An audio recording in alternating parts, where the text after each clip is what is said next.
கிடைத்த வெற்றியின் நாள் இது. இன்று அகமகிழ்வோம், அக்களிப்போம். ஆண்டவரில் அகமகிழ்ந்து ஆனந்தமுடனே 2024-2025 கல்வியாண்டில் அடியெடுத்து வைத்திருக்கும் வளன் குடும்ப உறவுகள் அனைவருக்கும் இயேசு கிறிஸ்துவின் பெயரால் வாழ்த்துகளும் வணக்கங்களும். ஆதியிலே நீர்த்திரளின் மீது அசைவாடிக் கொண்டிருந்த தூய ஆவியானவர் அன்று அன்னை மரியாளின் மீதும் திருத்தூதர்கள் மீதும் அக்கினி வடிவில் இறங்கி வந்த தூய ஆவியானவர், அனைத்தையும் புதுப்பிக்கும் ஆவியானவர் இந்நன்னாளில் இத்திருப்பலி வழியாக நம்மோடு பேசவும், நம்மோடு உறவாடவும், நம்மை புதுப்பிக்கவும் வருகை தந்துள்ளார். 67 ஆண்டுகளாக நம்முடைய வளன் குடும்பம் கடந்து வந்த பாதையை திரும்பி பார்த்தால் அதன் படிப்படியான வளர்ச்சியின் உச்சமாய் இன்று CBSE என்னும் இமாலய சாதனைக்குள் அடியெடுத்து வைத்திருக்கிறோம். இத்தனை ஆண்டுகளிலும் தூய ஆவியானவரின் வழிநடத்துதல் நம்மோடு இருந்ததன் அடையாளம்தான் இந்த 67 வருட கல்வி பயணம். கரண்டு முரடான பாதைகளை கடந்து கல்வி பணியில் காலூன்றி நிற்பதற்கு காரணம்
தந்தை மகன் தூயாவியானவரின் பெயராலே நம் ஆண்டவராகிய இயேசு கிறிஸ்துவின் அருளும் கடவுளின் அன்பும் தூயாவியானவரின் நட்புறவும் உங்கள் அனைவரோடும் இருப்பதாக.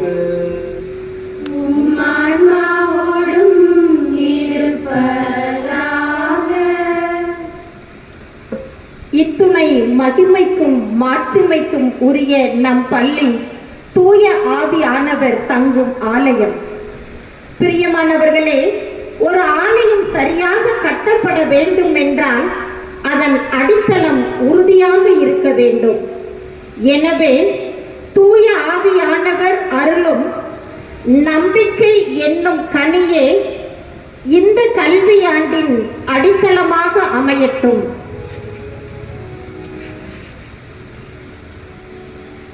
அடித்தளம் உறுதியாக அமைக்கப்பட்டாலும் அந்த ஆலயத்திற்கு பலமே அதன் தூண்கள் தான். எனவே தூய ஆவியானவர் அருளும் ஞானம், அறிவு, ஆற்றல், நுண்மதி என்னும் 4 கொடைகளுமே இந்த கல்வியாண்டில் நமக்கு உறுதி தரும் தூண்களாக அமையட்டும்.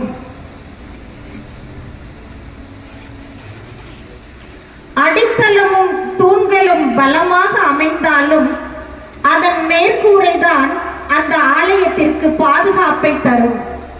எனவே தூய ஆவியானவர் அருளும் இறை அச்சம் என்னும் கொடையே இந்த கல்வியாண்டில் நமக்கு பாதுகாப்பை தரும் மேற்கூரையாக அமையட்டும்.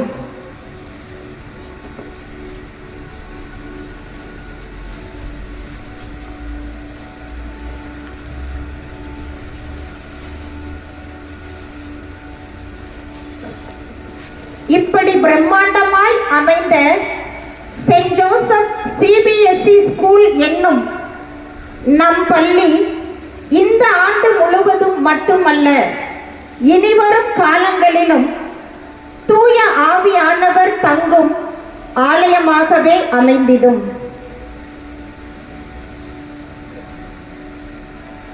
இந்த ஆலயத்திற்கு பாதுகாவலராய் இருப்பவர் நம்முடைய புனித வளனார் தான்.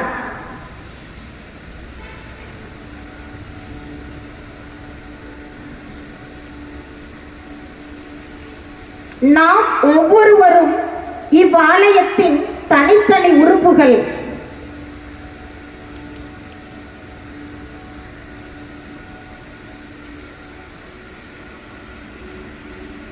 நாம் ஒவ்வொருவரும் நமக்குள் அசைவாடும் தூய ஆவியானவரின் வல்லமையையும் வரங்களையும் தக்க வைத்துக் கொள்ள நமது பார்வை, சிந்தனை, சொல், செயல், நடத்தை அனைத்திலும் ஒழுக்கம் உள்ளவர்களாய் வாழ்ந்து தூய ஆவியின் கொடைகளாலும் கனிகளாலும் நிரம்பிட அருள் வேண்டுவோம்.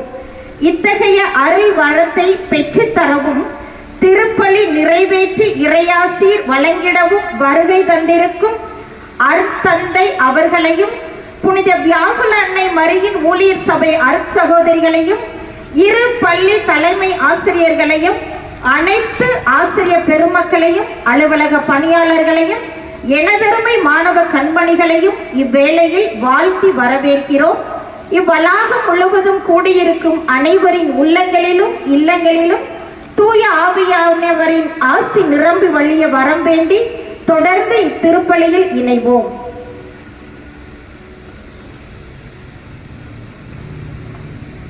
தூய மறை நிகழ்வுகளை தகுதியானவர்களுக்கு கொடுக்க நம்முடைய குற்றங்கள், குறைகள், பாவங்கள், பலவீனங்கள் அனைத்தையும் எண்ணி பார்த்து அதற்காக மனம் விரும்பி இறைவனின் மன்னிப்பை வேண்டுவோம்.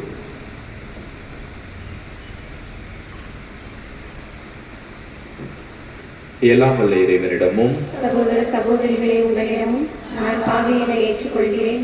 ஏனெனில் என் சிந்தனையாலும் சொல்லாலும் செயலாலும் கடமைகள் தவறியதாலும் பாவங்கள் பல செய்தேன். என் பாவமே என் பாவமே என் பெரும் பாவமே. ஆகையால் எப்பொழுதும் கன்னியான பரிசுத்த மரியாதையும் வானதூதர் புனிதர் அனைவரையும் சகோதர சகோதரிகளை உங்களையும் நம் தேவனாகிய ஆண்டவரிடம் எனக்காக வேண்டிக் கொள்ள மன்றாடுகிறேன். எல்லாம் உள்ள இறைவன் நம்மிதிரக்கம் வைத்து நம்முடைய குற்றங்கள் அனைத்தையும் மன்னித்து நம்மை நித்திய முடிவில்லா வாழ்விற்கு அழைத்து செல்வாராக. ஆமென்.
மன்றாடுவோமாக. ஆண்டவரே எங்கள் இறைவா, உம்மிடமிருந்து புறப்படும் துணையாளர் எங்கள் மனங்களை ஒளிரச் செய்ய உம்மை வேண்டுகின்றோம். உம் திருமகன் வாக்களித்தவாறு நிறையுண்மைகளை நோக்கி அவர் எங்களை வழிநடத்துவாராக. உம்மோடு தூய ஆவியானவர் ஒன்றிப்பில் இறைவனாய் என்றென்றும் வாழ்ந்து ஆட்சி செய்கின்ற எங்கள் ஆண்டவரும் உம் திருமகனுமாய் இயேசு கிறிஸ்து வழியாக உம்மை மன்றாடுகின்றோம்.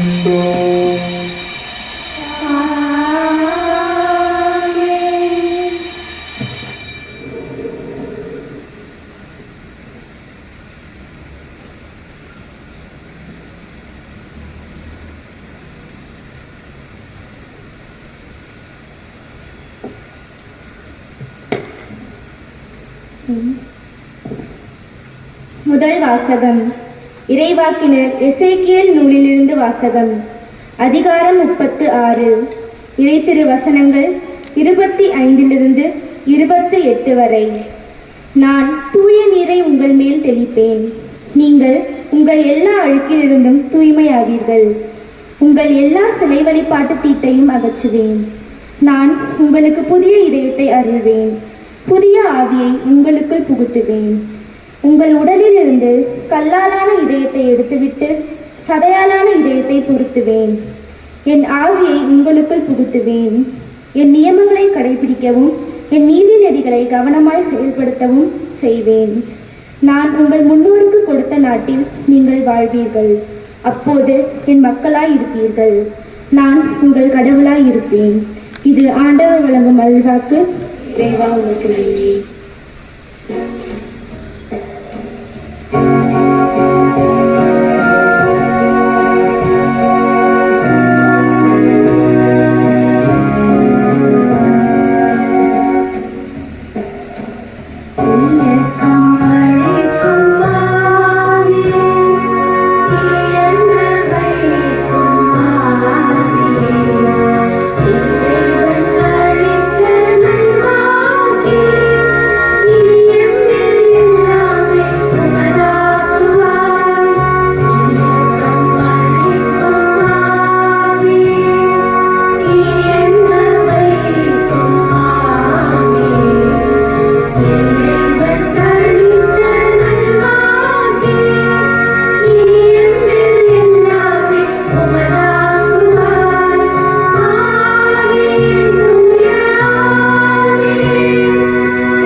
இரண்டாம் வாசகம். புனித பவுலடியார் ரோமையருக்கு எழுதிய திருமுகத்திலிருந்து வாசகம். அதிகாரம் 5 இறை வசனங்கள் 1, 2, 5 மற்றும் 6. கிறிஸ்துவோடு இணைந்த நிலையில் புது வாழ்வு. ஆகையால் நாம் கொண்டுள்ள நம்பிக்கையின் மூலம் கடவுளுக்கு ஏற்புடையவர்கள் ஆகியுள்ள நாம் நம் ஆண்டவராகிய இயேசு கிறிஸ்துவின் வழியாய் கடவுளோடு நல்லுறவு கொண்டுள்ளோம். நாம் இப்போது அருள் நிலையை பெற்றிருக்கிறோம்.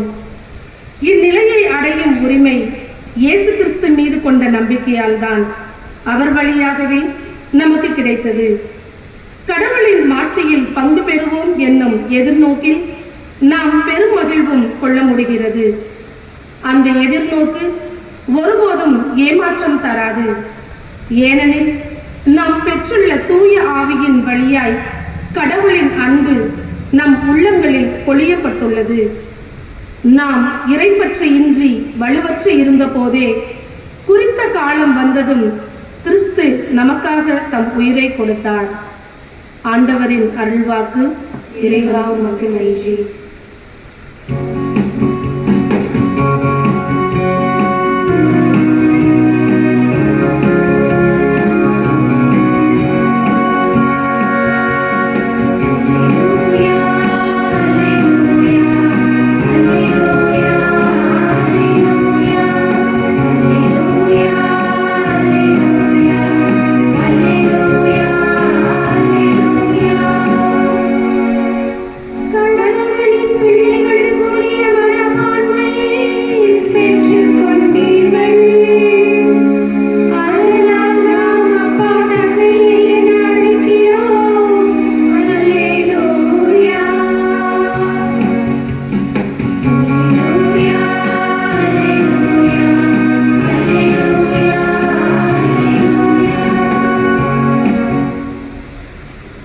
ஆண்டவர் உங்களோடு இருப்பாராக.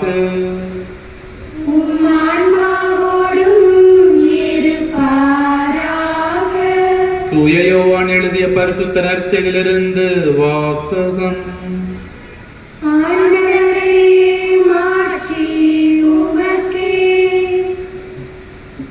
என் மீது அன்பு கொண்டுள்ளவர் நான் சொல்வதை கடைபிடிப்பார்.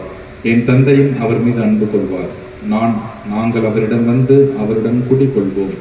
என் மீது அன்பு கொண்டிராதவர் நான் சொல்வதை கடைபிடிப்பதில்லை. நீங்கள் கேட்கும் வார்த்தைகள் என்னுடையவை அல்ல, அவை என்னை அனுப்பிய தந்தையுடையவை. உங்களோடு இருக்கும் போதே இவற்றை எல்லாம் உங்களிடம் சொல்லிவிட்டேன்.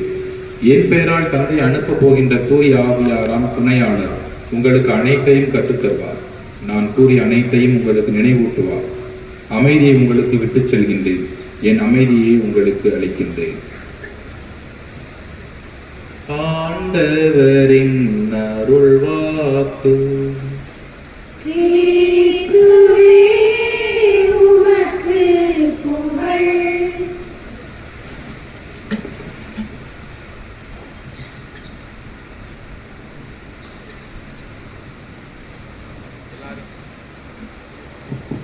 எல்லாரும் நல்லா இருக்கீங்க?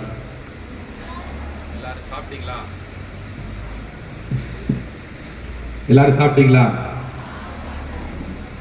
இந்த நல்லா இருக்கீங்களா, சாப்பிட்டீங்களா அப்படிக்கு என்ன முழுமையான பொருள் தெரியுமா?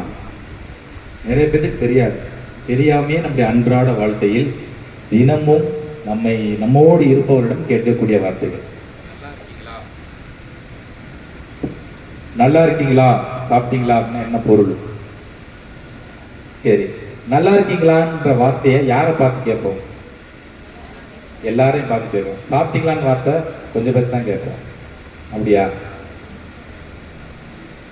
நல்லா இருக்கீங்களா, சாப்பிட்டீங்களா டெய்லியும் எப்படி ஒரு 5 தடவை, 3ல இருந்து 5 தடவை கேட்குவோம். யாரையாவது இருக்காரு. அதற்கான உண்மையான பொருள் என்ன இருக்கா தெரியுமா? உடல் நலம் நல்லா இருக்கு, வேற மனநலம் நல்லா இருக்கு.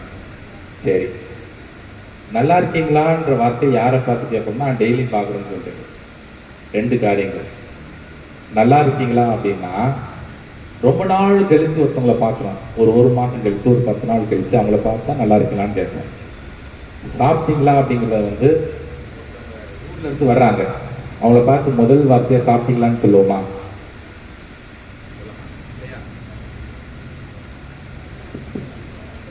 சாப்பிட்டீங்களா அப்படின்ற வார்த்தை வந்து தினமும் நம் குடும்பத்தில் இருப்பவர்களை பார்த்து கேட்கக்கூடிய கேள்வி. தினமும், இல்லைங்களா? அதற்கான பொருள் என்னன்னா, நல்லா இருக்கீங்களா சாப்பிட்டீங்களான்ற பொருள் என்னன்னா, ஒருத்தரை பார்த்து அடிக்கடி பார்க்கிறோம்னா சாப்பிட்டீங்களான்னு கேட்பேன். அவங்களுடைய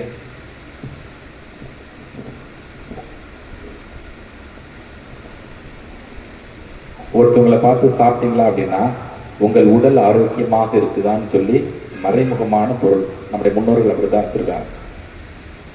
உங்கள் உடல் ஆரோக்கியமாக இருக்கிறதா? உடல் ஆரோக்கியமாக இருந்தா தான் சாப்பிட முடியும். ஒருத்தர் சாப்பிட்டேன்னு சொல்லிட்டாருன்னா உடல் ஆரோக்கியமா இருக்குன்னு அர்த்தம். நல்லா இருக்கீங்களான்னா உங்களுடைய மனம் சமாதானத்தோடு இருக்கிறதா? உங்களுடைய மனம் அமைதியாக இருக்கிறதா? அப்படி கேட்கும் பொழுது அவர் நல்லா இருக்கேன்னு சொன்னாருன்னா உடல் அமைதியாக, உடல் சமாதானமாக இருக்குன்னு அர்த்தம். ஆனால் என்ன மேம்போக்க என்ன கேட்போம், நல்லா இருக்கீங்களா? நல்லா இருக்கு. சாப்பிட்டீங்களா? சாப்பிட்டோம். எல்லாரும் அதற்கான பொருள் என்ன, அதற்கான உட்பொருள் என்ன, அதற்கான முழுமையான அர்த்தம் என்ன நிறைய பேர் தெரியாம அப்படி கேட்கும். இனிமேட்டு யாருக்காவது ஒருத்தர் பார்த்து கேட்கும் பொழுது உடல் ஆரோக்கியமா இருக்கான்னு கேட்டு பாருங்க, ரொம்ப சந்தோஷப்படுவாங்க. உங்க மனசு அமைதியா சமாதானமாக இருக்குதா அப்படி கேட்டு பாருங்க, ரொம்ப சந்தோஷப்படுவாங்க. சாப்பிட்டீங்களா? சாப்பிட்டீங்க. நல்லா இருக்கீங்களா? நல்லா இருக்கு. அது ஒரு பொருள், முழுமையான பொருள் கிடையாது. சரி, நாம் ஒவ்வொருவருமே இந்த நாளில் தூய ஆவியானவருடைய பெருவிழாவை கொண்டாடுகின்றோம். தூய ஆவியானவருக்கு ஒரு முதன்மையான, ஒரு மேன்மையான, ஒரு முக்கியமான ஒரு பணி ஒன்று இருக்கு. என்ன பணி தெரியுமா? இதுவரைக்கும் யாருமே நம்ம கேட்டதே இல்லை. ஆனா தூய ஆவியானவர் அப்படி துடிச்சுக்கிட்டு இருக்கார். என் பிள்ளை கேட்குமா, என் பிள்ளை கூப்பிடுமா, என் பிள்ளை என்னை அழைக்குமா என்று அப்படி துடிச்சுக்கிட்டு இருக்கார். அவருடைய முதன்மையான, முக்கியமான, மேன்மையான ஒரு பணி ஒன்று இருக்கு. என்ன பணி? தூய ஆவியானவருக்கு என்றே உரித்தான பணி. அந்த பணி வேற யாருக்குமே கிடையாது. தந்தையான கடவுளுக்கும் இல்லை, இயேசுவான கடவுளுக்கும் இல்லை, தூய ஆவியானவராம் கடவுளுக்கே உரித்தான ஒரே ஒரு பணி. ஆனா நம்ம யாருமே இது வரைக்கும் கேட்டிருக்க மாட்டோம். இருப்பாங்க. என்ன பண்ணி? வழி நடத்தும் பணி, தெளிவுபடுத்தும் பணி. நிறைய எழுதியிருக்காங்க இல்லையா? அறிவு, நுண்மதி, நம்பிக்கை, இறையச்சம், ஆற்றல், ஞானம். தூய ஆவியாருக்கென்றே உரித்தான ஒரு பணி என்னன்னா தூய்மைப்படுத்தும் பணி, பரிசுத்தப்படுத்தும் பணி, சுத்திகரிக்கக்கூடிய பணி. நாம் எந்த சூழ்நிலையில் இருந்தாலும், மனசு கவலையா இருக்கக்கூடிய சூழ்நிலையாக இருந்தாலும் சரி, மனசு பதட்டமா இருக்கக்கூடிய சூழ்நிலையாக இருந்தாலும் சரி, மனசு கவலையா இருக்கக்கூடிய சூழ்நிலையாக இருந்தாலும் சரி, நாம் கடவுளுடைய பார்வையில பாவி என்று நினைக்கக்கூடிய தருணமாக இருந்தாலும் சரி, தூய ஆவியானது என்னை தூய்மைப்படுத்தணும். உடனே தூய்மைப்படுத்தார். நேரமே பார்க்க மாட்டார். உடனடியாக அவருடைய பணியை செய்வார். உடனடியாக தூய்மைப்படுத்துவார். அப்படி தூய்மைப்படுத்துகின்ற பொழுது நம்முடைய மனசுல அமைதி இருக்கும், சமாதானம் இருக்கும், முழுமை இருக்கும், திருப்தி இருக்கும், நிறைவு இருக்கும். அப்ப தூய ஆவியானவருக்கு என்றே உரித்தான பணி என்னன்னா தூய்மைப்படுத்தும் பணி. என் பிள்ளை கூப்பிட மாட்டாங்களா, என் மகள் கூப்பிட மாட்டாங்களா, என் மகன் கூப்பிட மாட்டானா அப்படின்னு சொல்லி ஏங்கிக்கிட்டு இருக்காரு. நாம் எந்த சூழ்நிலையில் எப்படிப்பட்ட பாவியாக இருந்தாலும் தூய ஆவியானவே என்னை தூய்மைப்படுத்தினா உடனே தூய்மைப்படுத்துவார். காலம் நேரம் காட்ட மாட்டார், உடனே தூய்மைப்படுத்துவார். நாம் எல்லாம் இந்த உலகத்தில் பிறந்திருக்கிறோம். இந்த உலகத்தில் பிறந்திருக்கிறோம்னா நம்ம ஒவ்வொருவருக்கும் ஒரு நோக்கம் இருக்கா இல்லையா? காரணம் இல்லாமல் நாம் பிறந்திருக்கிறோமா? நிச்சயமாக இல்லை. அப்ப இந்த உலகத்துல நாம் எல்லாரும் பிறப்பதற்கு கடவுள் ஒரு காரணத்தை, ஒரு நோக்கத்தை, ஒரு திட்டத்தை வைத்திருக்கின்றார். அந்த திட்டம் நம்மில் நிறைவேற வேண்டும், நம் வழியாகத்தான் நிறைவேற வேண்டும் என்று கடவுள் பணித்திருக்கின்றார். இந்த உலகத்தில் நம்மை கொண்டு வருவதற்கு கடவுள் நம் ஒவ்வொருவருடைய தாய்க்கும் பல துன்பங்களை கொடுத்திருக்கிறார். நாமள எத்தனை மாசம் நம்முடைய தாய் வீட்டில் இருந்தோம்? எத்தனை மாசம் இருந்தோம்? 10 மாசம்.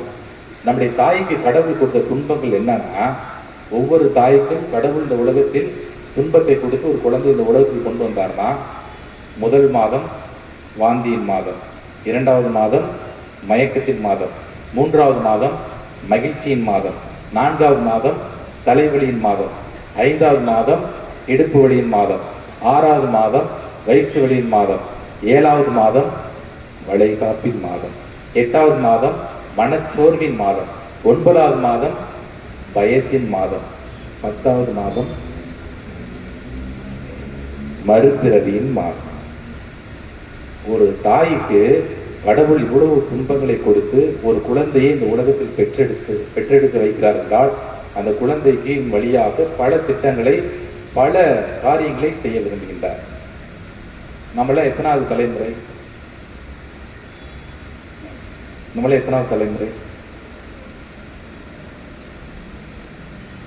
ஆதாம் ஏவாள் காலத்திலிருந்து ஆபிரகாம் வரை 2000 ஆண்டுகள். ஆபிரகாம் காலத்திற்கு முதல் இயேசு வரை 2000 ஆண்டுகள். இயேசுவின் முதல் இப்பொழுது வரை 2000 ஆண்டுகள். மொத்தம் நாம் எத்தனாவது தலைமுறை? 6000 தலைமுறையா? நாம் எல்லாம் முதலாம் தலைமுறை. எல்லாருமே முதலாம் தலைமுறை. நானும் முதலாம் தலைமுறை. அங்க உட்காந்துருக்காங்கல்ல எல்கேஜி, அவங்களும் முதலாம் தலைமுறை. பின்னாடி உட்காந்துருக்காங்க, அவங்களும் முதலாம் தலைமுறை. எல்லாருமே முதலாம் தலைமுறை. அப்ப 2ஆம் தலைமுறை யாரு? ஃபாதர். நம்முடைய அப்பா அம்மா 2ஆம் தலைமுறை. நம்முடைய தாத்தா பாட்டி 3ஆம் தலைமுறை. நம்முடைய பூட்டன் பூட்டி 4வது தலைமுறை. நம்முடைய ஒட்டன் ஒட்டி 5வது தலைமுறை. நம்முடைய சேயோன் சேயா 6வது தலைமுறை. நம்முடைய பரன் பறை 7வது தலைமுறை. அப்ப நம்ம எல்லாம் எத்தனாவது தலைமுறை? முதலாம் தலைமுறை. கடவுள் இந்த உலகத்துல மனுஷன் சந்தோஷமாக வாழ்வதற்கு எத்தனை கட்டளைகளை கொடுத்திருக்காரு? 10 கட்டளைகள். செய்யக்கூடிய கட்டளைகள் எத்தனை? செய்யக்கூடாத கட்டளைகள் எத்தனை? இவ்வளவு தூரம் யோசிக்கணுமா? அந்த 10 கட்டளைல கடவுள் இந்த உலகத்திலே மனிதன் வாழ்வதற்கு எத்தனை கட்டளை கொடுத்தார்? செய்யக்கூடிய 10 கட்டளைகள். செய்யக்கூடிய கட்டளைகள் எத்தனை? செய்யக்கூடாத கட்டளைகள் எத்தனை? 8 செய்யணுமா செய்யக்கூடாதா? செய்யணும். கொலை செய்யாதே, பொய் சாட்சியா சொல்லாதே. செய்யக்கூடிய கட்டளையா செய்யக்கூடாத கட்டளையா? கடவுள் இந்த உலகத்திலே மனிதன் சந்தோஷமாக வாழ்வதற்கு 613 கட்டளைகளை கொடுத்திருக்கிறார். 613 613 கட்டளைகளை கொடுத்திருக்கிறார். செய்யக்கூடிய கட்டளைகளாக 248 கட்டளைகளை கொடுத்திருக்கிறார். செய்யக்கூடாத கட்டளைகளாக 365 கட்டளைகளை கொடுத்திருக்கிறார். இது எல்லாமே நம்முடைய உடலை மையமாக வைத்து கடவுள் விவிலியத்திலே, இறை வார்த்தையிலே அவர் எழுதியிருக்கிறார். மொத்தம் எத்தனை கட்டளைகள்? 613. செய்யக்கூடிய கட்டளைகள் 240. செய்யக்கூடாத கட்டளைகள், செய்யக்கூடிய கட்டளைகள் சொல்றேன். நம்முடைய உடம்பில் கழுத்திலிருந்து கால் வரைக்கும் மொத்தம் 206 எலும்புகள் இருக்கு. 206 எலும்பு. பொதுவா நம்முடைய வாயில எத்தனை பற்கள் இருக்கு பொதுவா சொல்லுவாங்க? 32. அந்த 32 கடவுள் எதற்காக கொடுத்தாருன்னா, 8 பற்கள் கடிப்பதற்கு, 6 பற்கள் கிழிப்பதற்கும், 6 பற்கள் அசை போடுவதற்கும், மீதி 6 பற்கள் உள்ளே தள்ளுவதற்கு கடவுள் அழகா நேரத்தை படைச்சிட்டார். 32. 206 32 எத்தனை? 206 32 எத்தனை? 238. நம்முடைய தலையில நம்முடைய மூளையை பாதுகாக்க ஆண்டவராய கடவுள் 10 எலும்புகளை வைத்திருக்கிறார். அந்த 10 எலும்பு கபாலங்கள் தான் மூளையை பாதுகாக்கலாம். மூளையை எந்த ஒரு பிரச்சனை இல்லாம பாதுகாக்கலாம். இப்ப சொல்லுங்க, எத்தனை வருது மொத்தம்? 200. இந்த 248 எலும்புகளும் நாம் பேசுவதற்கு, நாம் சிரிப்பதற்கு, நாம் சாப்பிடுவதற்கு, நாம் உறங்குவதற்கு, நாம் எழுதுவதற்கு, நாம் நடப்பதற்கு, நாம் ஓடுவதற்கு, நாம் ஆடுவதற்கு, நாம் தூங்குவதற்கு பயன்படக்கூடிய எலும்புகள் 248 எலும்பு. இந்த 248 எலும்பு கடவுள் கொடுத்துட்டாருன்னா, கடவுள் சொல்லக்கூடிய ஒரு வார்த்தையை, கட்டளை நாம் பின்பற்றணும்னா இந்த உலகத்தில் கடவுள் நம்மை சந்தோஷமாக, மகிழ்ச்சியாக, நிறைவாக, முழுமையாக வாழ வைப்பார். அடுத்து என்ன? 365. நம்முடைய உடல்ல மொத்தம் 365 தசை மண்டலங்கள் இருக்குன்னு சொல்றாங்க. 365 தசை மண்டலங்கள். அந்த ஒரு தசை மண்டலம் பாதிக்கப்பட்டது என்றால் 364 சும்மா விடாது. இந்த ஓட்டப்பனை நண்டு விட்டு போடும்போது ஒரு நண்டு ஏறும்போது இன்னொரு நண்டு காலை பிடிச்சிருக்கீங்களா? அதே போல நம்முடைய உடம்பில் மொத்தம் 365 தசை மண்டலங்கள் இருக்கிறது. அதுல ஒரு தசை மண்டலம் பாதிக்கப்பட்டது என்றால் 364 தசை மண்டலம் பாதிக்கப்பட்ட உடல் ரொம்ப நோவாயிடும். அப்ப கடவுள் செய்யக்கூடாது என்று சொன்ன ஒரு கட்டளை நாம் பின்பற்றினோம் என்றால் நம்முடைய வாழ்க்கையில மகிழ்ச்சி இருக்காது, நிறைவு இருக்காது, சமாதானம் இருக்காது, சந்தோஷம் இருக்காது, முழுமை இருக்காது. ஆக மொத்தம் எத்தனை? 613. நாம் எல்லாமே தெரியும். தூய ஆவியானவர் குடிகொள்ளக்கூடிய ஆலயம் இது. தூய ஆவியானவர் குடிகொள்ளக்கூடிய ஆலயம் நாம் தான். அப்ப இயேசு எங்க குடிகொள்வார்? இங்கேதான் குடிவாரா? தவறா சொல்லக்கூடாது. இது தூய ஆவியானவர் சொந்தமான இடம் இல்லையா? இயேசுக்கு எங்க கோயில் இருக்கு? இது ஆலயம் தூய ஆவியான சொந்தமானது. இயேசுக்கு ஆலயம் எங்க இருக்கிறது? மேலையா? தந்தையான கடவுளுக்கு எங்க ஆலயம் இருக்கு? அப்ப இங்க குடிக்கொள்ள மாட்டாங்களா? தூய ஆவியானவருடைய ஆலயம் நாம் ஒவ்வொருவருடைய உடலும் தூய ஆவியானவர் குடிகொள்ளக்கூடிய ஆலயம். ஆமா தானே? இதெல்லாம் நம்புறீங்களா? ஏத்துக்கிறீங்களா? பைபிள் சொல்லு, வீடு எந்த இருக்கு? அப்ப இயேசுக்கு ஆலயம் இருக்குதா? அதை சொல்லுங்க. இருக்கான்னு சொல்லுங்க, அதுக்கப்புறம் நான் சொல்றேன். இருக்கா? எங்க இருக்குது? நமக்குள்ள இருக்குதுன்னா அப்ப அது இயேசுக்கான ஆலயமா தூய ஆவியானவருக்கான ஆலயமா? சரி, இயேசுக்கு இங்கதான் இருக்குன்றாங்க. அப்போ ஒரு 2 அறையா பிரிச்சுட்டாங்க. சரி, தந்தையான கடவுளுக்கு ஆலயம் இருக்கிறதா? தந்தையான கடவுளுக்கு ஆலயம் இருக்கிறதா? மூவரும் ஒரே கடவுள். அப்புறம் எதுக்கு மூவரு கடவுள் தங்கக்கூடிய ஆலயம் நம்முடைய உடலில் சொல்ல வேண்டியதானே? எதுக்கு தூய ஆவியானவர் குடிகொள்ளக்கூடிய ஆலயம் நம்முடைய உடலில் சொல்லணும்? அப்ப ஏதோ ஒரு அதுல ஏதோ ஒரு கடவுள் சூழ்ச்சம் வச்சிருக்கார், ஒரு ரகசியம் வச்சிருக்கார், ஒரு மறைபொருள் வச்சிருக்கார். தூய ஆவியானவர் குடிகொள்ளக்கூடிய ஆலயம் நம்முடைய உடல். ஆமா தானே? இறைவார்த்தையில சொல்றாங்க, 2-3 பேர் எங்கே கூடியிருக்கின்றார்கள் அவர்கள் நடுவே நான் இருக்கிறேன் என்று இயேசு சொல்றாங்க. அப்ப இயேசுவோட ஆலயம் எங்க இருக்குது? இயேசுவோட ஆலயம் எங்க இருக்குது? 2-3 பேர் எங்கே இயேசுவை நினைச்சு கூடி இருக்கிறாங்களோ அங்க இயேசு இருக்கிறார். இப்ப எல்லாம் இயேசுவை மையப்படுத்தி இயேசு அடையாளப்படுத்தி இங்க இருக்கோம். இங்க இயேசு இருக்கிறாரா? இதுதான் இயேசுவோட ஆலயம். நாம் எல்லாம் தூய ஆவியானவர் குடிகொள்ளக்கூடிய ஆலயம் நம்முடைய உடல். அப்ப எல்லா தூய ஆவியானவருடைய ஆலயம் ஒன்று சேர்ந்து ஒரு இடத்துல வரும் பொழுது அதுதான் இயேசு கிறிஸ்து வாழக்கூடிய ஆலயம். சரி, தந்தையான கடவுளுக்கு ஆலயம் இருக்கா? எங்க இருக்கு? எங்க இருக்கு? சூசப்பு கோயில் இருக்கா?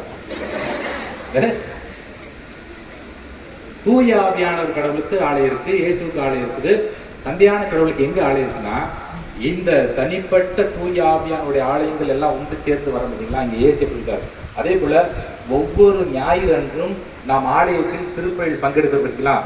எல்லா தூய ஆவியான ஆலயம் சேர்ந்து, எல்லா தூய ஆவியானவர் ஆலயங்களாம் சேர்ந்திருக்கக்கூடிய அந்த இடத்துல இயேசு எல்லாம் சேர்ந்திருக்கக்கூடிய அந்த ஞாயிற்றுக்கிழமை எல்லாம் சபையோட கூடியிருக்க முடியுங்களா? அதுதான் தந்தையான ஆண்டவருடைய ஆலயம். அதுதான் தந்தையான ஆண்டவருடைய ஆலயம். இனிமேட்டு குழப்பம் இருக்கக்கூடாது. தூய ஆவியானவருக்கு ஆலயம் இருக்குதா, இயேசுக்கு ஆலயம் இருக்கிறதா, தந்தையான கடவுளுக்கு ஆலயம் இருக்குதான்னு சொல்லி குழப்பமாக இருக்கிறார். எல்லாருக்கும் ஒரு ஆலயம். இதை தெளிவாக புரிஞ்சுட்டோம்னா நாம் அடுத்திருப்பவர்கள் அதிகமான அக்கறையோடு அன்பு செலுத்தி வாழணும். சரி, பைபிள் எல்லாருமே பார்த்துருக்கு இல்லையா? ஒருத்தர் படிக்காதவர் வர்றாரு, கடவுளின் நம்பிக்கை இல்லாதவர் வர்றாரு, கல்வி அறிவு இல்லாத வர்றாரு. நம்ம படிச்சுக்கிட்டு நீங்க என்னப்பா படிக்கிறீங்கன்னு என்ன சொல்லுவீங்க? இறை வார்த்தை. இறை வார்த்தைன்னு என்னன்னு அவருக்கு தெரியாது. இறை வார்த்தை பைபிளுக்கு என்ன ஆங்கிலத்துல BIBLE அப்படின்னா basic instructions before leaving the earth. இந்த உலகத்தை விட்டு நாம் போவதற்கு முன்னதாக தெரிந்து கொள்ளப்படக்கூடிய அடிப்படை விஷயம்தான் பைபிள். அது கடவுள் அந்த வார்த்தை தான் வருதா? வராது. அப்ப இந்த உலகத்தை விட்டு நாம் போவதற்கு முன்பதாக தெரிந்து கொள்ளப்படக்கூடிய அடிப்படை விஷயம்தான் பைபிள். விளக்குன்றாங்க. ஸ்கூல்ல ஒரு கிளாஸ்ல டீச்சர் எனக்கு விளக்கி சொல்லுதுன்றாங்க. அப்ப அது என்ன இங்கிலீஷ்ல? டு எக்ஸ்பிளைன் இல்லையா? இன்னொரு விளக்கு இருக்கு. விளக்குக்கு என்னென்ன பொருள்? பாத்திர விளக்கு, பல்லு விளக்கு, அதை விளக்கு, இதை விளக்குன்னு சொல்றாங்க. To clean. ஆமா தானே? ஆமா. இன்னொரு விளக்கு என்ன? இந்த விளக்கின் வெளிச்சத்தோட போனீங்கன்னா சென்ட் ஜோசப் சிபி ஸ்கூலுக்கு போயிடலாம். இந்த விளக்கின் வெளிச்சத்தோடு போனீங்கன்னா அந்த ஊருக்கு போயிடலாம். அப்படி சொல்றாங்களா? அப்ப to explain, to clean, to guide அப்படின்னு சொல்றாங்க. எப்பொழுதெல்லாம் நான் இறை வார்த்தையை படிக்கின்றேனோ அப்பொழுதெல்லாம் எனக்கு தெரியாத ஒன்றை கடவுள் இறை வார்த்தையின் வழியாக எனக்கு கற்றுக் கொடுக்கிறார். எப்பொழுதெல்லாம் கடவுள் எனக்கு தெரியாத ஒன்றை கற்றுக் கொடுக்கின்றாரோ அப்பொழுதெல்லாம் என்னுடைய உள்ளம் அறியாமையில் இருக்கின்ற பொழுது அது தூய்மையாக்கப்படுகின்றது, சுத்திகரிக்கப்படுகின்றது. எப்பொழுதெல்லாம் நான் சுத்திகரிக்கப்படுகின்றனோ அப்பொழுதெல்லாம் அடுத்திருப்பவர்களுக்கு நான் ஒளியாக இருக்கிறேன். ஒரு விளக்கறி என்ன வேணும்? கொஞ்சம் எண்ணெய், கொஞ்சம் திரி, கொஞ்சம் தீ இல்லையா? கொஞ்சம் எண்ணெய், கொஞ்சம் திரி. அது மூணு வேகமா சொல்லுங்க. இன்னும் கொஞ்சம் வேகமா சொல்லுங்க, இன்னும் கொஞ்சம் வேகமா சொல்லுங்க. என்னை திரித்தி, என்னை திரித்தி. எப்பொழுதெல்லாம் நான் இறை வார்த்தையை படிக்கின்றேனோ அப்பொழுதெல்லாம் நான் என்னை திருத்திக் கொள்கின்றேன். எப்பொழுதெல்லாம் நான் என்னை திருத்திக் கொள்கின்றேனோ அப்பொழுதெல்லாம் நான் என்னுடைய மனம் தூய்மையாக்கப்படுகின்றது. எப்பொழுதெல்லாம் என்னுடைய மனம் தூய்மையாக்கப்படுகின்றதோ அப்பொழுதெல்லாம் நான் அடுத்திருப்பவர்களுக்கு ஒளியாக இருக்கிறேன்.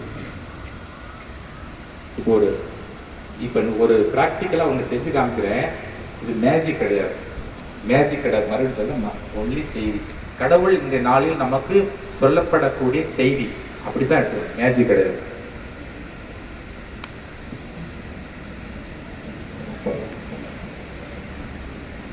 நாம் யாருடைய சாயலாக படைக்கப்பட்டிருக்கிறோம்?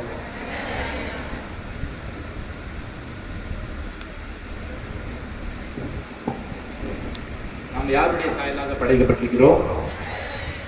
கடவுளுடைய சாயல்.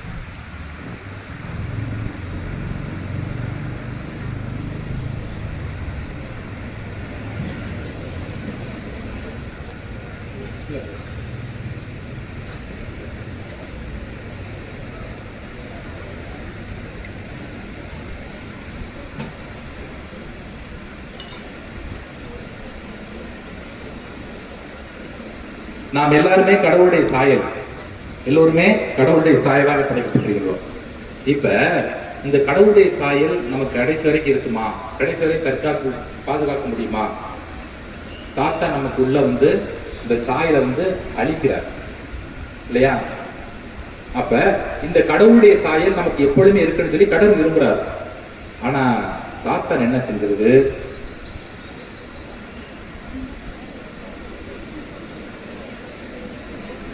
நாம் பாவம் செய்கின்ற பொழுது, நாம் கடவுளுக்கு உகந்ததை செய்யாத பொழுது சாத்தான் நம்மளை எப்படி மாற்றுறது? சாத்தான் நம்மளை எப்படி மாற்றுறது? கரை படிந்த சாயலாக மாற்றுகின்றது. கரை படிந்த சாயலாக மாற்றுகின்றது. இப்ப மீண்டும் இந்த சாயலை நாம் பெற முடியுமா? மீண்டும் இந்த சாயலை நாம் பெற முடியுமா? எப்படி முடியும்?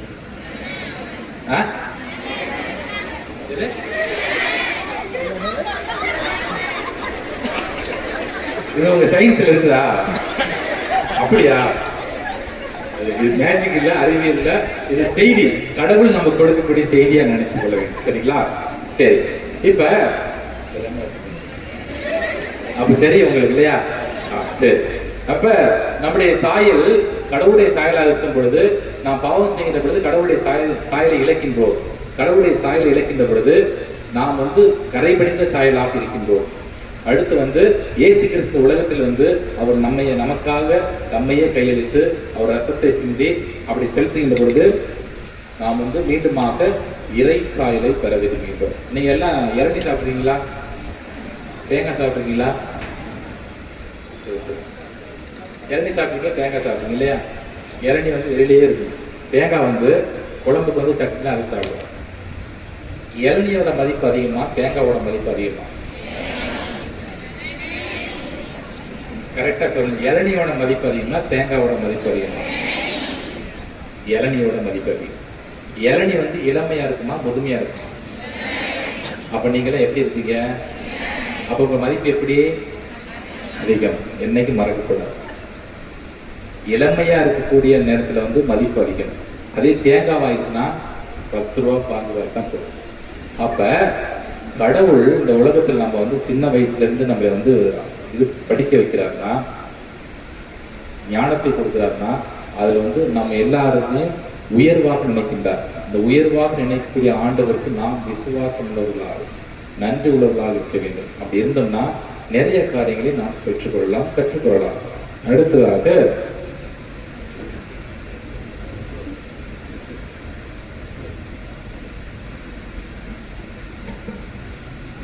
தூய ஆவியானவர் எனக்குள் இருக்கிறாருன்னு எப்படி தெரிஞ்சுக்கலாம்? தூய ஆவியானவர் எனக்குள் இருக்கிறாருன்னு எப்படி தெரிஞ்சுக்கலாம்? எனக்குள் தூய ஆவியானவர் இருக்கிறார்ப்பா, நான் யாருக்கு சொல்லலைன்னா எனக்கு மட்டும் தெரியும்னா எப்படி? இது என்னுடைய உள்ளம் போன்றது. எப்படி? இது என்னுடைய உள்ளம் போன்றது. என்னுடைய உள்ளத்தில், என்னுடைய இல்லத்தில், என்னுடைய மனதில் இறை வார்த்தை இருந்ததென்றால் தூய ஆவியானவர் எனக்குள் இருப்பார் இல்லையா? அப்ப எப்படி நான் கற்றுக்கொள்வது? இறை வார்த்தையை எனது உள்ளத்தில் நான் பெற்றுக்கொண்டேன் என்றால், அங்கிருந்து பதத்தல லைட் தெரியும், அங்கிருந்து பதம் தெரியாது. அப்ப தூய ஆவியானவர் என்னை எப்பொழுதுமே ஒளிர்த்துக் கொண்டே இருப்பார். இறை வார்த்தை எனக்குள் இருந்தது என்றால் தூய ஆவியானவர் எனக்குள் இருந்து அந்த இறை வார்த்தையை நான் பின்பற்றுவதற்கு, வாழ்வாக்குவதற்கு கடவுள் எனக்கு கற்றுக் கொடுத்து கொண்டே இருப்பார் இல்லையா? அதனால்தான் எப்பொழுதுமே நம்முடைய உள்ளம் வெறுமையாக இருக்கக்கூடாது, இறை வார்த்தையால் நிரப்பப்பட வேண்டும்.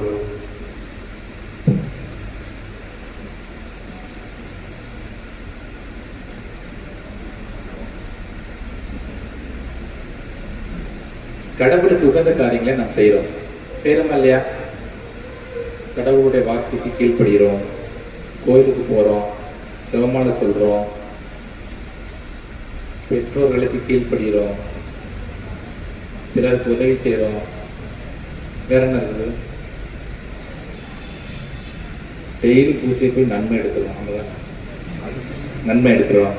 வேற என்னென்ன காரியங்கள்? எல்லாம் நல்ல காரியங்கள், கடவுள் விரும்பக்கூடிய காரியங்கள் எல்லாம் செய்யறோம் இல்லையா? செய்யறதுனால எனக்கு என்ன கிடைக்குது? செய்யறதுனால எனக்கு என்ன கிடைக்குது? எல்லா நல்ல காரியம் சின்ன வயசுல இருந்து நான் செஞ்சுக்கிட்டு தான் வரேன், இருந்தாலும் நான் கஷ்டப்பட்டு தான் இருக்கேன் ஃபாதர் அப்படின்னு. தினமும் கடவுளுக்கு உகந்த காரியங்களை நான் செய்கின்றேன், செஞ்சு எனக்கு என்ன கிடைக்குது?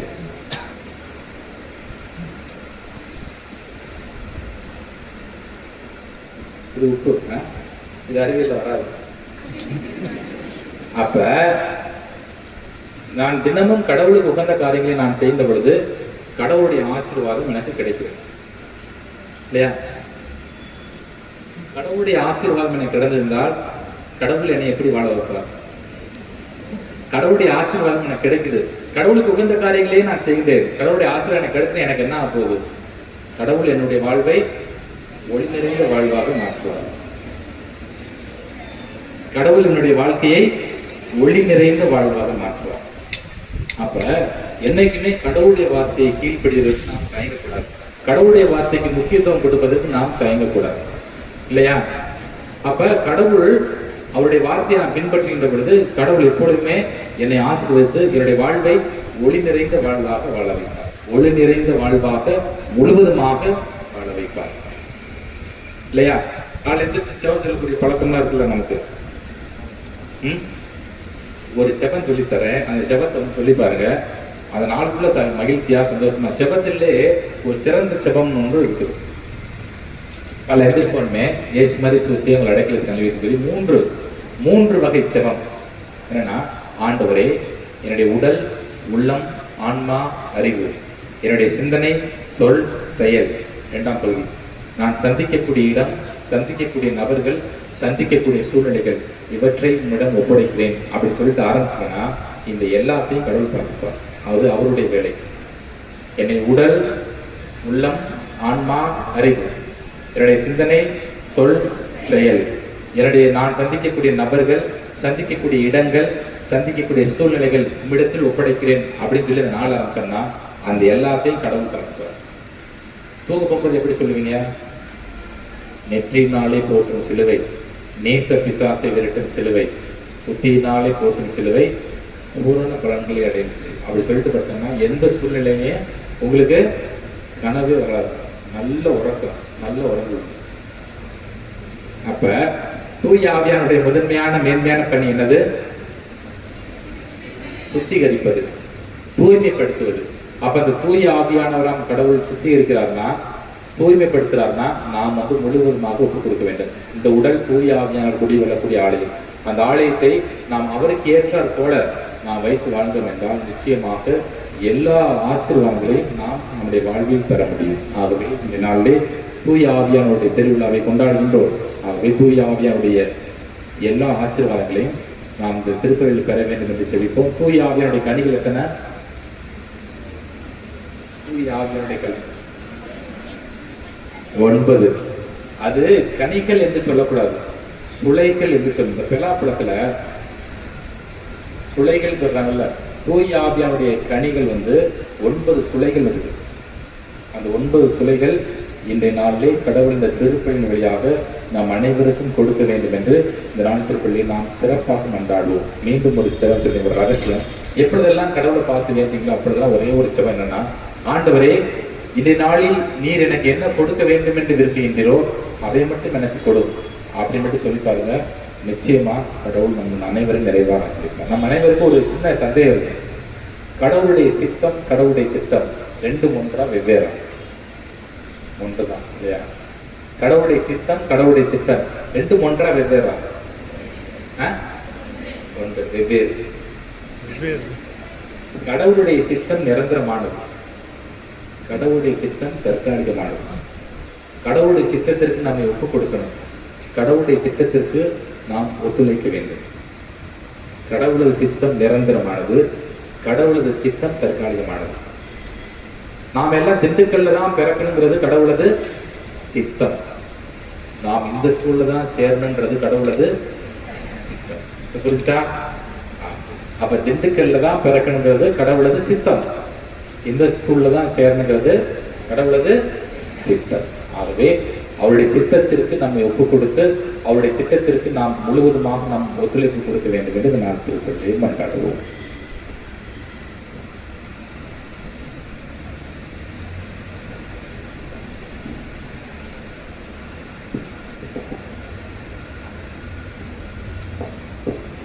நமது மன்றாட்டுகளை ஆண்டவர் பாதம் எடுத்துரைத்து மன்றாடுவோம்.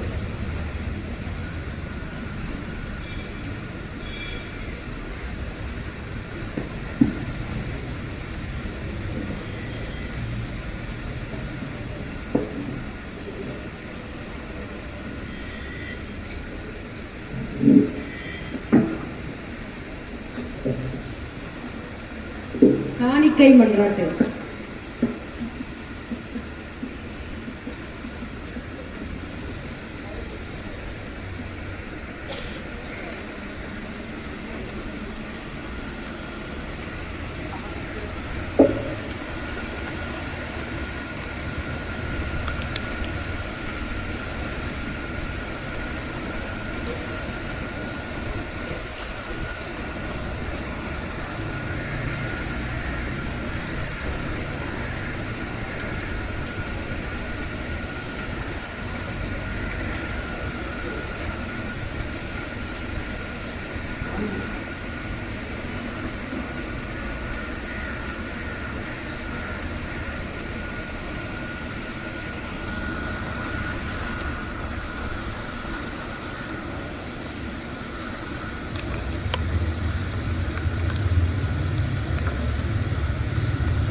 பொது தேர்வு மதிப்பெண் பட்டியல். நான் உன்னை புகழ்ச்சியிலும் கீர்த்தியிலும் மகிமையிலும் சிறந்திருக்கும்படி செய்வேன் என்றவரே இறைவா, 2023-2024 கல்வியாண்டில் எம் பள்ளி 10, 11, 12ஆம் வகுப்பு மாணவிகள் பெற்ற நிறை வெற்றி மற்றும் நல்ல மதிப்பெண்களுக்கு நன்றியாகவும், வருகின்ற கல்வியாண்டில் அரசு பொதுத் தேர்வு எழுதும் ஒவ்வொரு மாணவியும் எதிர்காலம் குறித்த சரியான திட்டமிடுதலுடன் நிறைவான மதிப்பெண்கள் பெற்று சாதனை புரிய உம் அருள் வேண்டி இம்மதிப்பெண் பட்டியலை உம் பாதம் சமர்ப்பிக்கின்றோம். ஏற்று அருள் புரிவாய் இறைவா.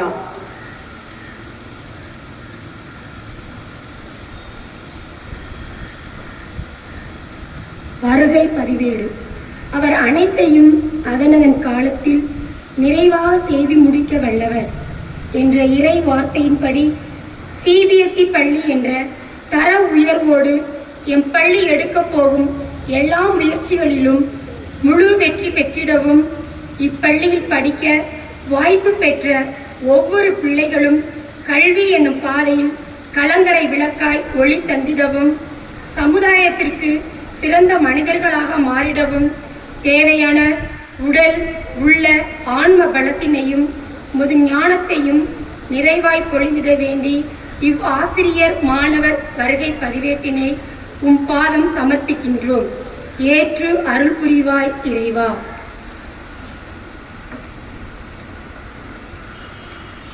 கனிகள்.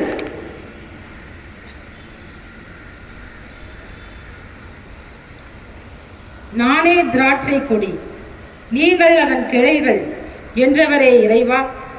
கனிகள் பார்ப்பதற்கு இனிமையையும் உண்பதற்கு சுவையையும் உடலுக்கு ஊட்டச்சத்தினையும் தருவதோடு நோய் தீர்க்கும் மருந்தாகவும் விளங்குவது போல ஆசிரியர்கள் ஒவ்வொருவரும் மாணவர்களது கற்றலில் இனிமை சேர்ப்பவர்களாகவும் எம் மாணவர்கள் பிறர் வாழ்வில் சுவை தருபவர்களாகவும் எளியோர் வாழ்வினை உயர்த்த உழைப்பவர்களாகவும் அன்றாட சமூக சூழலில் தீயவைகளை விட்டு விலகி நன்மைகளை மட்டுமே பற்றி கொண்டு மனிதருக்கும் இறைவனுக்கும் உகந்த பிள்ளைகளாக வாழ உமது ஆவியின் வரங்களை நிறைவாய் பொழிந்திட வேண்டும் என்று இக்கனிகளை காணிக்கையாக்குகின்றோம். ஏற்று அருள் புரிவாய் இறைவா. மலர்கள் நீ லீலி புஷ்பத்தை போல மலருவாய். இறைவா, உமது படைப்பில் மலர்கள் மிகவும் அழகானவை. மலர்கள் தங்களது வண்ணங்களால் காண்போரின் கண்களுக்கு அழகை தருகின்றன. தங்களது இதழ்களை விரித்து புன்னகைத்து புத்துணர்வு அளிக்கின்றன. இனிய மனத்தால் மனதிற்கு இனிமையை தருகின்றன. இத்தகைய மலர்களைப் போல நாங்கள் ஒவ்வொருவரும் எங்களது புன்னகையால் பிறருக்கு புத்துணர்வையும் நல்ல குணங்களால் பிறர் வாழ்வில் நன்மை சேர்க்கும் நல்லவர்களாகவும் சென்ற இடமெல்லாம் நன்மையை செய்த இயேசு கிறிஸ்துவை போல நாங்களும் எங்களது நன்மைத்தனத்தால் நறுமணம் பரப்பிட வேண்டும் என்று அதன் அடையாளமாக இம்மலர்களை உமக்கு காணிக்கையாக்குகின்றோம். ஏற்று அருள் புரிவாய் இறைவா. அப்பரசம். நானே வானின்று இறங்கி வந்த உயிருள்ள உணவு. என்னை உண்பவன் என்றுமே வாழ்வான் என்று மொழிந்தவரே இறைவா. ஒன்று சேர்ந்து உழைத்ததால் கோதுமை மணி அப்பமாகவும் திராட்சை கனி ரசமாகவும் மாறி உடலுக்கும் உள்ளத்துக்கும் அருமருந்தாய் அமைவது போல எம் வியாகுல அன்னை மரியின் ஊழியர் சபை அருட்சகோதரிகள் தாங்கள் ஏற்றுக்கொண்ட கல்வி பணி, மருத்துவ பணி, சமுதாய பணிகளில் அர்ப்பணிப்போடும் முழு ஈடுபாட்டுடனும் உழைத்து இறையாட்சி சமுதாயம் படைத்திட உம் ஆற்றலை பொழிந்திட வேண்டி இந்த அப்பரசத்தை உமக்கு காணிக்கையாக்குகின்றோம்.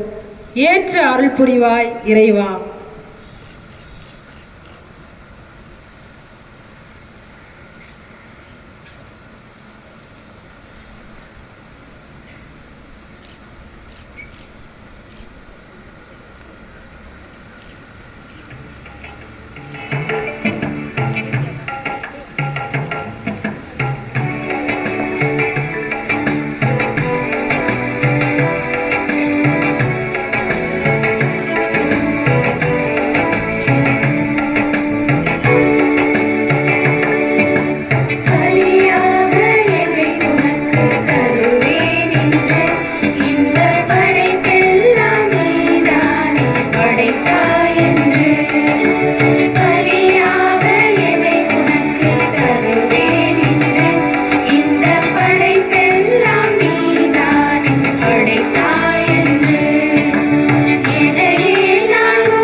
நீயும் புதிதாக மாற்றம் பெறுவது போல் நொறுங்குண்ட உள்ளத்தில் நான் தருகின்றேன். நொறுங்குண்ட உள்ளத்தில் நான் தருகின்றேன். நலமாக்கி புதிதாக நாள் பணிகின்றேன். நலமாக்கி புதிதாக நாள் பணிகின்றேன். சகோதர சகோதரி, என்னுடைய உங்களது மானைப்படி இல்லாமல் இறைவனுக்கு ஏற்றதாகும்படி செபியுங்கள். ஆண்டவர் திருப்பெயரின் புகழ்ச்சிக்காகவும் ஆட்சிக்காகவும் நமது நன்மைக்காகவும் புனித திரு அவையின் அனைத்து நலனுக்காகவும் கையின்றி வழியை ஏற்றுக்கொள்வாராக. ஆண்டவரே, உமது திருப்பிடத்தின் மீது அன்புடனும் இறைப்பற்றுடனும் நாங்கள் படைக்கும் ஆன்மீக பழிபொருளை கனிவுடன் கண்ணோக்கவும் உம் அடியாருக்கு நேர் இதயத்தை தரவும் வேண்டுகின்றோம். இவ்வாறு அவர்களின் நம்பிக்கை இக்காணிக்கைகளை உமக்கு உகந்ததாக்குவதாக, அவர்களது மனத்தாழ்மை இவற்றை உமக்கு ஏற்புடையதாக்குவதாக எங்கள் ஆண்டவராய் இயேசு கிறிஸ்து வழியாக மன்றாடுகின்றோம். ஆண்டவர் முழுவதும் இருப்பாராக. இதயங்களை மேலே எழுப்புங்கள். நாம் இறைவனாகி ஆண்டவருக்கு நன்றி கூறுவோம். ஆண்டவரே, தூயவரான தந்தை, என்றும் வாழும் எல்லாம் உள்ள நித்திய இறைவா, எங்கள் ஆண்டவராய் இயேசு கிறிஸ்து வழியாக இந்நாளும் இவ்விடத்தில் நாங்கள் உமக்கு நன்றி செலுத்துவது மெய்யாகவே தகுதி நீதியுமாகும், எங்கள் கடமை மீட்புக்குரிய செயலுமாகும். ஒவ்வொரு காலத்திற்கும் ஏற்றதை நீர் ஏற்பாடு செய்து உமது திரு அவையை வியத்தகு முறையில் ஆண்டு வழி நடத்தி வருகின்றேன். ஏனெனில் தூய ஆவியாரின் ஆற்றலால் அதற்கு இடையராது துணை புரிய நீர் தவறுவதில்லை. இதனால் எங்கள் ஆண்டவராகிய கிறிஸ்து வழியாக அது உமக்கு என்றும் பணிந்த மனத்துடன் இடர்களின் போது தவறாது உம்மை இறைஞ்சி மன்றாடும், மகிழ்ச்சியின் போது இடையராது உமக்கு நன்றி செலுத்தும். ஆகவே வானப்புதர்களோடு ஒன்று சேர்ந்து நாங்கள் உம்மை புகழ்ந்தேற்றி மகிழ்ச்சியின் அறிக்கையிட்டு ஒரே குரலாய் சொல்லுவோம்.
எங்கள் ஒவ்வொருவரையும் காணிக்கைகளையும் பெரும்படுத்த வேண்டுகின்றோம். இவ்வாறு எங்கள் ஆண்டவர் இயேசு கிறிஸ்துவின் திருவுடலும் திரு ரத்தமாக எங்களுக்கு இவை மாறுவனதாகும். அவர் பாடுபட உளம் கணிந்து தம்மை கையளித்த போது அப்பத்தை எடுத்து உமக்கு நன்றி செலுத்தி அதை பெற்று தம் சிலருக்கு அளித்து அவர் கூறியதாவது, அனைவரும் இதிலிருந்து பெற்று உண்ணுங்கள், ஏனெனில் உங்களுக்காக கையளிக்கப்படும் என் உடல்.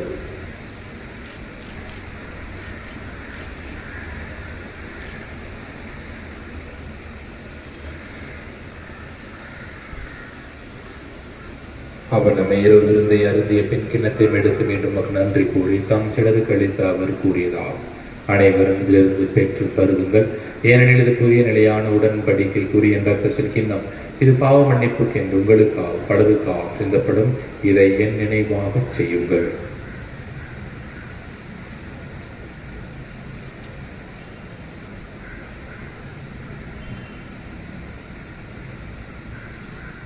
நம்பிக்கையின் மறைபொருள். ஆண்டவரே, நீர் வருமளவும் உமது இறப்பினை அறிக்கையிடுகின்றோம், உமது உயிர்ப்பினையும் எடுத்துரைக்கின்றோம். ஆகவே ஆண்டவரை, நாங்கள் கிறிஸ்துவின் இறப்பினை உயிர்ப்பினை நினைவு கூர்ந்து வாழ்வதற்கு அப்பத்தை மீட்பளிக்கு கிண்ணத்தை உமக்கு ஒப்புக் கொடுக்கின்றோம். உம் திருமுன் என்று உமக்கு ஊழியம் புரிய தகுந்த வளங்களை ஏற்றுக்கொண்டு எனவே உமக்கு நன்றி செலுத்துகின்றோம். மேலும் கிறிஸ்துவின் உடலிலும் ரத்தத்திலும் பங்கு கொள்ளும் எங்கள் ஒவ்வொருவரையும் அதே தூய ஆவியானவர் ஒன்று சேர்க்க வேண்டும் என தாழ்மையுடன் மன்றாடுகின்றோம். ஆண்டவரை, உலகெங்கும் பரவி இருக்கும் திருவை நினைவு கூர்ந்தருளும். சிறப்பாக எங்கள் திருத்தந்தை பிரான்சிஸ், எங்கள் ஆயர் தாமஸ் பால்சாமி, எல்லா திருநிலையினராகிய அனைவரோடும் திரு அவை அன்பில் நிறைவேற செய்தல் தந்தையே, இது இந்த நாளிலே இந்த திருப்பலியை இந்த பள்ளிக்காகவும் இந்த பள்ளியில் பணிபுரியக்கூடிய ஒவ்வொருவருக்காகவும் பள்ளியில் பயிலக்கூடிய ஒவ்வொரு மாணவ மாணவிக்காகவும் இந்த திருப்பலியை ஒப்புக் கொடுத்து மன்றாடுகின்றோம். இந்த திருப்பலியை இந்த பள்ளியை இதனால் வரை ஆசீர்வதித்த உமது அருளிற்காக மகிமைக்காக நாங்கள் அனைவரும் நன்றி செலுத்துகின்றோம். மென்மேலும் இந்த பள்ளி உமது மகிமைக்காக உமது மாட்சிமைக்காக இறுதி வரை நிலைத்து நிற்கக்கூடிய வரத்தை இந்த பள்ளிக்கும் இந்த பள்ளியை நிர்வகிக்கக்கூடிய அருட்சகோதரிகளுக்கும் ஆசிரியர் பெருமக்களுக்கும் மாணவ செல்வங்களுக்கும் நிறைவாக தந்து ஆசீர்வதித்து வழிநடத்தல் வேண்டும் என்று உம்மை இறைஞ்சு கொண்டாடுகின்றோம். எங்கள் ஒவ்வொருவரையும் உமது அன்பின் நிறைவினை அடையச் செய்தருளும். மேலும் உயர்த்தலும் எதிர்நோக்குடன் துயில் கொள்ளும் எங்கள் சகோதர சகோதரிகளும் இறந்தோர் அனைவரும் நினைவு கூர்ந்து இரக்கத்துடன் உமது திரும்ப ஒளியேற்றலும் பாவிகளாக எங்கள் அனைவரும் மீதும் இரக்கமாயிரும்.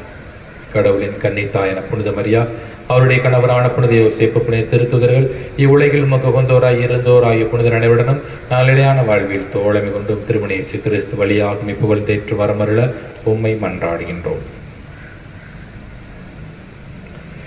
இவர் வழியாக இவரோடு இவரில் எல்லாம் வல்ல இறைவனாகிய தந்தையே, தூயாவியானவரின் ஒன்றிப்பில் எல்லா புகழும் மாட்சியும் என்றென்றும் உமக்கு உரியதே. ஆமென். ஆமென். ஆமென்.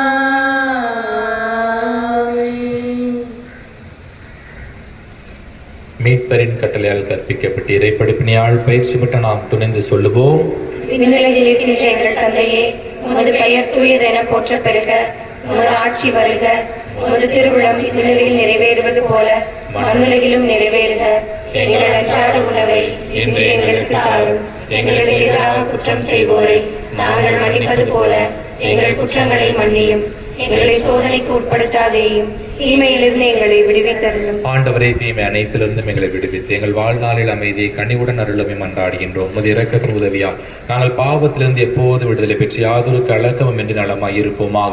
நாங்கள் எதிர்நோக்கி இருக்கும் பேரின்பத்திற்காகவும் என் மீட்பராய் இயேசு கிறிஸ்துவின் வருகைக்காகவும் காத்திருக்கின்றோம்.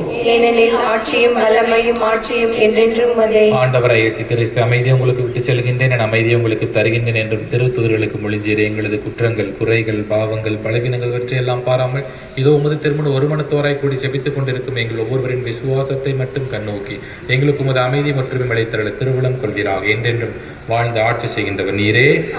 ஆண்டவருடைய அமைதி என்றும் உங்கள் அனைவரோடும் இருப்பதாக. ஒருவருக்கொருவர் கிறிஸ்துவின் அமைதியை பகிர்ந்து கொள்வோம்.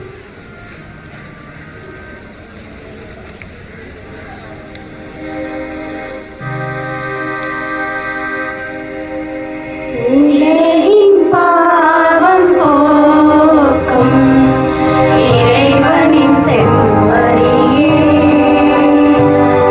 எம்மேல் இரக்கம் வையும். உலகின் பாவம் போக்கும் இறைவனின் செம்மறியே, எம்மேல் இரக்கம் வையும். உலகின் பாவம் போக்கும் இறைவனின் செம்மறியே, எமக்கு அமைதி அருளும். எமக்கு அமைதி அருளும்.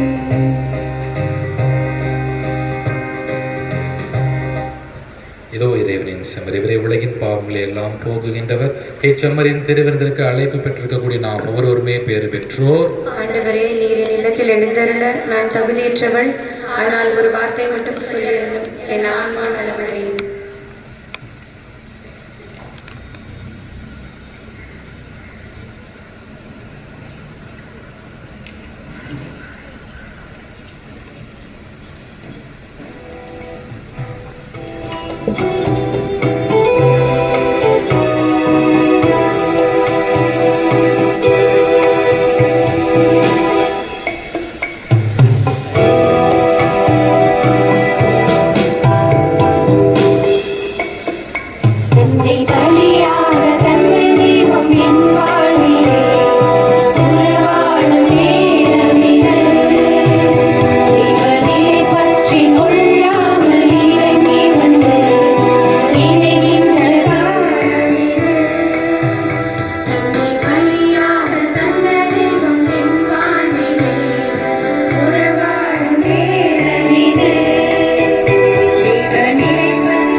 என்றென்றும் உள்ள எல்லாம் உள்ள இறைவா, வாழ்வின் ஊற்றும் தூய்மையின் தொடக்கமான தண்ணீரின் வழியாக மக்கள் புனிதமடைந்து நிலைவாழ்வின் கொடைகளை பெற வேண்டும் என்று திருவிழமானீர். இத்தண்ணீரை புனிதப்படுத்திட வேண்டும் என இத்தாழ்மையுடன் மன்றாடுகின்றோம். ஆண்டவரே, இத்தண்ணீரினால் எங்கள் உள்ளத்தையும் உடலை தீமை அனைத்திலிருந்தும் காத்தருள்வீராக. இவ்வாறு நாங்கள் தூய இதயத்துடன் அனைவரும் மீட்பை பெற்றுக் கொள்ளவும் தகுதி பெறுவோமா. எங்கள் ஆண்டவராய் இயேசு கிறிஸ்து வழியாக மன்றாடுகின்றோம். எல்லாம் உள்ள இறைவா, தண்ணீர் வளம் பெற அதை உப்பிட வேண்டும் என்று இறைவாக்கினர் எலிசா வழியாக கற்பித்தீர். உமது படைப்பொருளாக இந்த உப்பை பரிவிறக்கத்துடன் புனிதப்படுத்தும் தாழ்மையுடன் வேண்டுகின்றோம். ஆண்டவரை உப்பு கலந்த தண்ணீர் தெளிக்கப்படும் இடமெல்லாம் தீயோனின் பாவிதர்கள் அனைத்தும் தோல்வியறச் செய்கிறார். மேலும் தூய ஆவியான உடனிருந்து எங்களை தேராது காத்தல்வரா. எங்கள் ஆண்டவராய் இயேசு கிறிஸ்து வழியாக மன்றாடுகின்றோம். ஆமென்.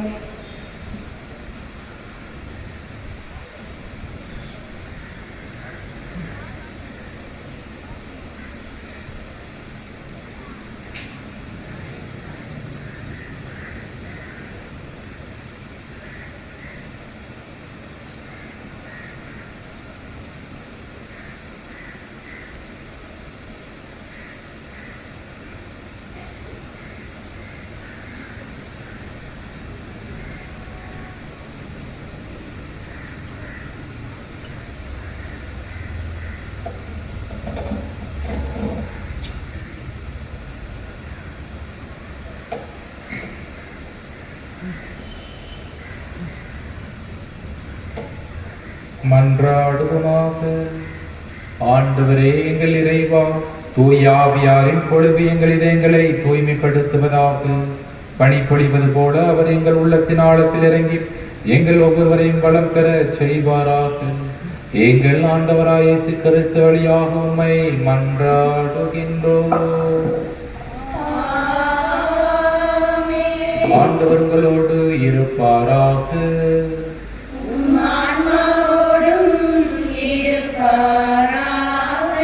எல்லாம் வல்ல இறைவன் தந்தை, மகன், தூய ஆவியானவர் நம்ம ஒருவரை நிறைவாக ஆசீர்வதிப்பாராக.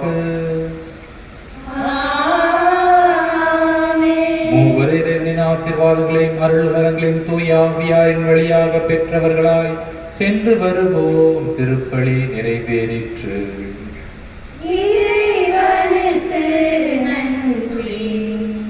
ஆண்டவருக்கு நன்றி செலுத்துங்கள், ஏனெனில் அவர் நல்லவர், என்றென்றும் உள்ளது அவரது பேரன்பு. நானிடம் போற்றும் நல்லோருக்கு நன்றி சொல்வது நம் கடமை. அந்த வகையில் இத்திருப்பலி சிறக்க உதவியவர்களுக்கு நன்றி நவில வந்துள்ளேன். உங்களை திக்கற்றவர்களாக விடமாட்டேன், உங்களுக்கு ஒரு துணையாளரை அனுப்புவேன் என்ற இறை வார்த்தையின்படி துணையாளராம் தூய ஆவியாரின் கொடைகளை இந்நேரத்தில் நம்மேல் அபரிவிதமாக பொழிந்த இறைவனுக்கு முதற்கண் எம் நன்றியை தெரிவித்துக் கொள்கிறோம். இறை பிரசன்னம் நிறைந்த இத்திருப்பலியில் நமக்காக ஜெபித்து தூய ஆவியாரின் வரங்களை பெற்று தந்தவர் அருட்தந்தை அகஸ்டின் ஜேக்கப், நம் மண்ணின் மைந்தர். அருட்தந்தை அவர்கள் மறைக்கல்வி பணி மற்றும் விவிலிய திருவழிபாட்டு பணிக்குழு செயலராக இருந்தவர். 5 ஆண்டுகள் ஒட்டன்சத்திரம் அன்னை வேளாங்கண்ணி பேராலயத்தில் பங்கு தந்தையாக பணியாற்றியவர். தோமா மீட்பு பணிக்குழு இயக்குநராகவும் திறம்பட பணியாற்றியவர். இசைக்கருவிகள் மீட்டுவதிலும் வல்லவர். இத்தகைய பன்முக திறமை கொண்ட அருட்தந்தை அவர்களுக்கு எம் மனமார்ந்த நன்றியை தெரிவித்துக் கொள்கிறோம்.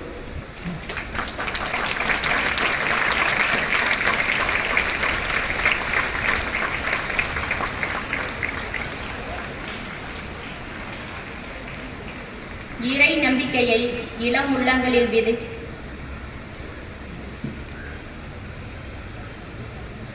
நம் அருட்சகோதரி அவர்களை அருட்தந்தை அவர்களை சிறப்பிக்க அன்புடன் அழைக்கிறோம்.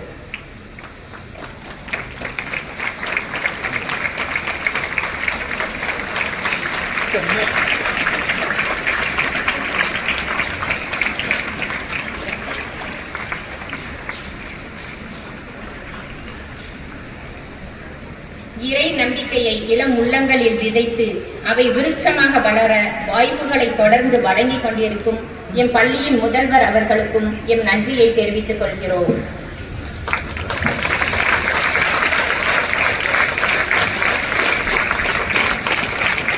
இன்னல்கள் பல இருந்தாலும் தோள் கொடுப்பதே தோழமை என்று எம் பள்ளியின் அனைத்து நிகழ்வுகளுக்கும் வருகை தந்து தோள் கொடுக்கும் புனித வளனார் பெண்கள் மேல்நிலைப் பள்ளியின் தலைமை அன்னை மற்றும் புனித செசிலியார் நடுநிலைப் பள்ளியின் தலைமை அன்னை அவர்களுக்கும் எம் நெஞ்சார்ந்த நன்றியை தெரிவித்துக் கொள்கிறோம்.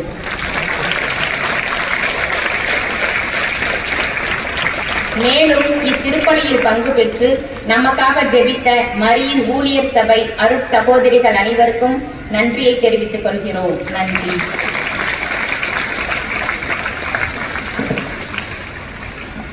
அனைத்தையும் புதுப்பிக்கும் ஆற்றல் கொண்ட தூய ஆவியானவர் இந்த ஆண்டு நம் பள்ளியையும் புதுப்பித்துள்ளார். சிபிஎஸ்இ பள்ளியாக தரம் உயர்த்தப்பட்டிருக்கும் பள்ளி கட்டிடங்களும் இன்றைய தினம் புதுப்பிக்கப்பட உள்ளன. இந்த ஆண்டு புதிதாக கட்டப்பட்டிருக்கும் நம் பள்ளி புதிய பள்ளி நுழைவு வாயில், வாகன நிறுத்துமிடம், புதிய கழிப்பறைகள் ஒவ்வொன்றையும் நம் அருட்தந்தை அவர்கள் புனித நீரால் அர்ச்சிக்க அன்போடு வேண்டுகிறோம். சிறப்பாக நம் பள்ளிக்கு வரப்பிரசாதமாக கட்டப்பட்டுள்ள அழகான மின் தூக்கியை தூய ஆவியின் ஆற்றலால் திறந்து வைக்க தந்தை அவர்களை அன்போடு அழைக்கிறோம்.